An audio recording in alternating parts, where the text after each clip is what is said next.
Welcome to the Adjusted for Risk podcast. Join myself, Brian Nauman, as I talk markets, investments, economics, and life as I help prepare you for the upcoming weekend markets. I work for Zephyr, and all opinions expressed by myself and my podcast guests are solely of their own opinions and do not reflect the opinion of Zephyr or Informa, its parent company. This podcast is for informational purposes only and should not be relied on for investment decisions. Let's go. Welcome, everyone, to the Adjusted for Risk podcast. This is Brian Nauman, and we are here on site at the Morningstar Investment Conference. You know, some think bonds might be a little bit boring, and over the years, maybe after the financial crisis, before the financial crisis, bonds were boring. But now, bonds are very far from boring. In fact, they're pretty exciting right now. And it's been a wild ride this year. Well, I have on the perfect guest to help us make sense of it all, what it all means for investment portfolios, and what bond sectors does he think provides the best value. But first, this episode is sponsored by the award-winning Zephyr, which helps investment professionals make more informed investment decisions. I'd like to give a very warm welcome to Warren Pierson. Warren is the co-CIO at Baird Advisors and co-portfolio manager at several Baird funds. Warren, thank you so much for coming on the show. It's really an honor to have you on. I'm really excited about this conversation. It's going to be a fun one. Can you please tell us a little bit more about yourself and Baird Advisors? Sure. As you mentioned, I'm the co-CIO. I've been with Baird Advisors for 25 years. We're a fixed income manager. That's all we do. I joke it's all bonds all the time. We've got about $170 billion of assets under management. Most of it's in the Baird bond funds, about little over $130 billion of it in the Baird bond funds. The others would be larger, separate account, with institutional clients. And several of our bond funds are coming up on their 25th anniversary at the end of September. Awesome. Congratulations. It's a good run. Good run. No, it's been a great place to be, and it has been a good run indeed, Ryan. It's fantastic. I feel as if we're getting back to normalization. Well, I hope we're getting back to more normalization in macro environments, interest rates, and all that good stuff. Can you please provide us a little bit of insight with? No, I'd be happy to. And I should qualify. We're from Wisconsin. We're headquartered in Wisconsin, and we may be borrowed without their permission. Culver's restaurants are based in Wisconsin, and their tagline is "Welcome to Delicious." So we thought, well, welcome to Wisconsin, but welcome to normal. And you're right. There's what we meant by that. There's clearly a lot of things that are not normal at all, and I'll talk about that. But what we think is normal in the bond market is really that investors are owning bonds, buying bonds for the reasons that they have historically owned bonds, and that is that bonds generate attractive levels of interest or income. And so that's very normal. Around that, as I said, in the market environment, there's a lot of things that aren't normal. But we're back after being in a decade where interest rates were artificially low. And, people maybe own bonds just to, have some collateral in their portfolio to kind of normalize returns. Bonds for a long time, decade plus, really didn't generate meaningful income. And so that was very abnormal. This is more normal now. That's what we're focusing on. I think so too, and like I said, it's very exciting now. You've got yields 4%. You got real yields that are exciting. Do you think now, and you're going to be a little biased, do you think now is just a great opportunity in general for fixed income? We do, and we think there's good value for investors in the bond market.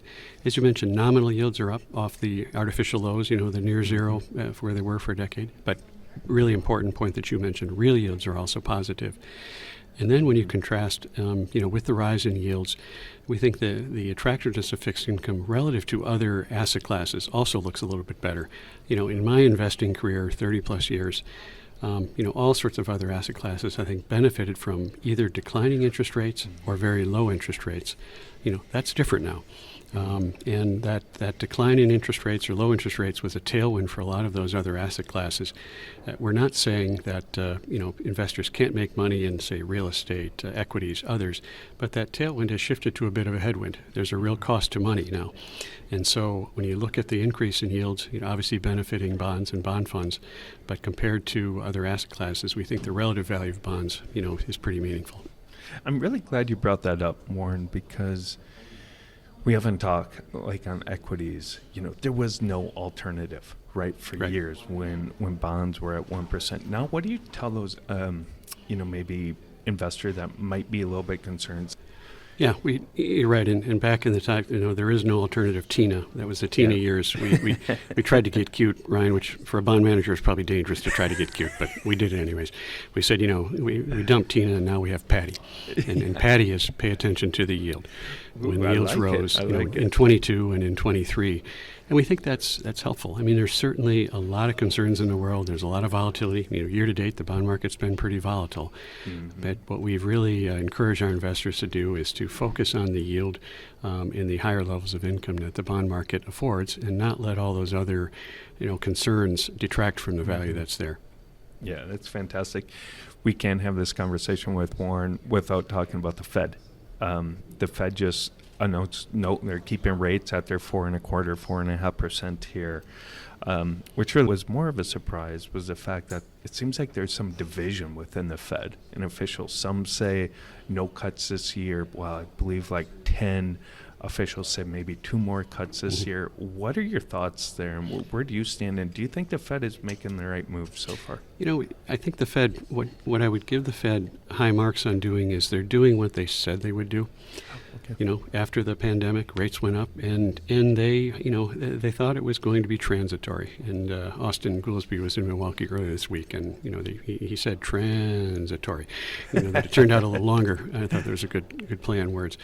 So I think, one could be critical of the Fed that they didn't react soon enough and didn't react strongly enough. But once they did raise rates, they said, listen, we're going to keep rates higher for an extended period of time until we make good progress on inflation. We're going to watch the data. It's going to be data dependent. And then, when we feel comfortable that we've got inflation contained, we'll bring rates down to more of a neutral. Mm-hmm. And I think they have done that. We do think that they will lower them a bit more, but they're taking their time. Obviously, with the Trump administration initiatives, tariffs, the immigration. We're seeing tariffs. That seems like it should be somewhat inflationary. You're pulling workers out of the workplace. That could be inflationary. So I think they're appropriately, taking a cautious view. And I think it'd be easy to look forward in time. A year from now, 2 years from now, one could criticize the Fed as like, really? There were tariffs in place. There was, immigration policies that were going to reduce the number of workers. It's clearly inflationary signs, and they were easing at that time. So, I think I can understand why they're taking a cautious view and pausing for a bit. Yeah. You brought up a good point about tariffs and inflation.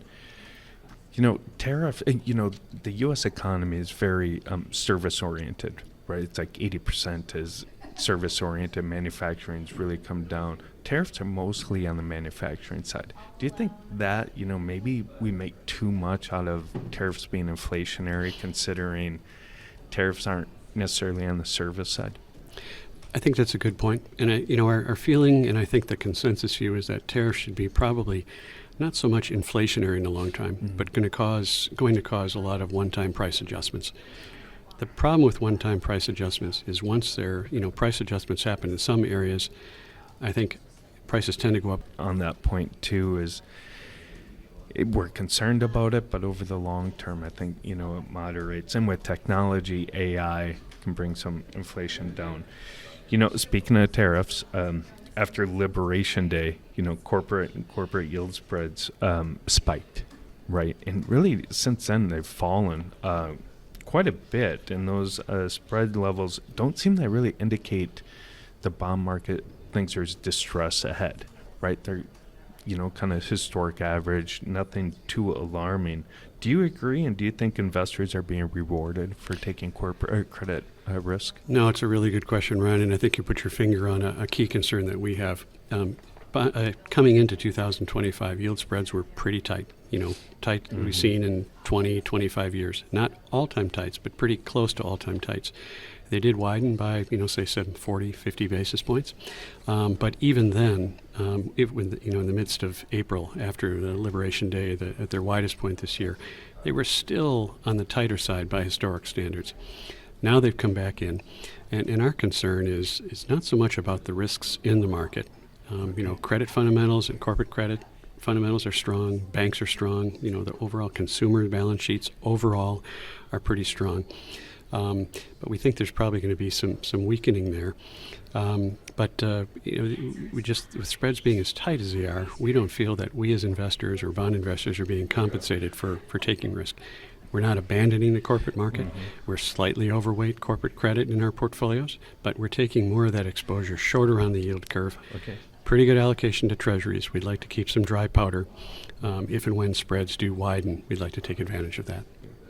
I feel as if that's, kind of the case across the board, is just being ready to take advantage of those opportunities when they exist, because we're fluid markets with all the uncertainty. You got to be flexible. Yeah. What we've cautioned investors is, because spreads are relatively tight, just don't be way over your skis in terms of the risk profile. We don't think it's a time to try to squeeze blood out of the turnip and, make things happen. We think the bond market is attractive, but it's the overall level of interest rates that's really attractive, not so much yield spreads at this juncture. So people aren't abandoning the bond market. When we saw spreads widen back in April, it wasn't because people were afraid of the bond market. No, there were still positive flows. People like the interest rates, investors, both institutional and individual. And we think that's indeed a big part of the reason why spreads came back in. Yeah, I'm glad you brought up at the beginning of the year. Like I said, I still can't believe we're in June and we're halfway through the year. It's amazing. And so I think it's a good time to look back. And you mentioned at the beginning of the year, credit spreads were really tight. We've had the volatility in yields and credit spreads during Liberation Day. Now we're halfway through the year. Has all that activity changed your view on fixed income moving forward and your outlook? Or? Yeah, not really. I think, that we accept that the bond markets are going to absorb a fair amount of the volatility, but it hasn't really changed our view. The last couple of years, what we've been saying is there's good value in the bond market because of the overall level of interest rates. Obviously, we were a bit more aggressive in our portfolios a couple of years ago. Corporate spreads have come in a lot over the last couple of years, so we benefited from that. But again, we're at a juncture where we're saying, embrace bonds, own bonds. They represent good value, but just don't take too much risk right now. Yeah. No, and I feel I focus a lot more on the equity side, but I love the bond market right now, and I often say, on the equity side, you still got to follow yields, right? And credit spreads, and it can help you on the equity side. But even on that side, quality is so important. So I'm glad you brought that up, even on bonds. Yeah, and we think that you just don't want to be have too much risk in the portfolio. Don't go down in quality. In our forecast, I want to be clear, is not that spreads are going to explode. Yeah. We think there are reasons with the risk in the market. It feels like the market's sort of priced for perfection, and that, given the case with the uncertainty, that you could see those spreads widen a bit with time. And we just want to make sure that we've got adequate liquidity, dry powder, treasury allocation there to take advantage of them if and when they look more attractive. Yeah. Let's talk about treasury yields real quickly. Since the Liberation Day or the tariff tantrum in April, yields have climbed higher. Do you think they are kind of settled into a range now where you think they should? We do. We recognize there's been a fair amount of volatility in the 10-year Treasury. We would say, though, that if you look at that volatility over the last year-ish or so, it's been somewhat range-bound. It's been pretty volatile, heading up to as high as, say, 480, back to, 430, and kind of moving back and forth in that range. But our outlook is we don't see reasons why yields should go significantly higher, nor do we see reasons why yields should go significantly lower. We would anticipate some more further steepening of the yield curve. Okay. While the Fed is on hold right now, we do think we'll go with the consensus that maybe there's a couple more easings this year. And also, with the concern about the deficit, the amount of Treasury supply, we do see that putting some upward pressure on long yields. So for those reasons, we think that's a high probability that you could see the yield curve continue to steepen a bit. So I think investors probably in that intermediate sector, durations of 4 or 5 years, maturities in that 5 to 10, maybe a little bit longer, makes sense. We would caution investors not to stay too short. I think a lot of investors have been hiding out in Treasury bills. 4% feels pretty good. Yeah. We do note that a year plus ago, that was 5%, and so those yields have started to drop. We think they will continue to drop. So probably to have some duration in the portfolio, but we're certainly not encouraging people to go really long on duration either. Yeah, fantastic. Perfect segue, Warren. It's like you knew where I was going next. Are there any other areas in the bond market that you find are attractive? Maybe some different sectors. Bond market's huge, but I mentioned corporate credit. We like the fundamentals, in moderation, shorter on the yield curve. But one sector, and this is more here and now, would be municipals. The taxable bond market has performed reasonably well, not without volatility, but let's call it the first half of the year. The municipal bond market has not performed as well. It has lagged. And so, we do think, particularly on the long end of the municipal curve, those, AAA rated muni ratio to treasuries looks pretty attractive. So we think there's pretty good value in the municipal market. We think that's, particularly for individuals in higher tax brackets, that's a place that they should focus. Again, credit fundamentals look pretty good. There's a couple of pockets, secondary or higher education, some smaller colleges. We've seen some defaults there, but far and away, the credit fundamentals look pretty good. Interesting. I love it. We don't talk a lot about munis on the podcast, so I'm really glad you brought that up. Give them some love.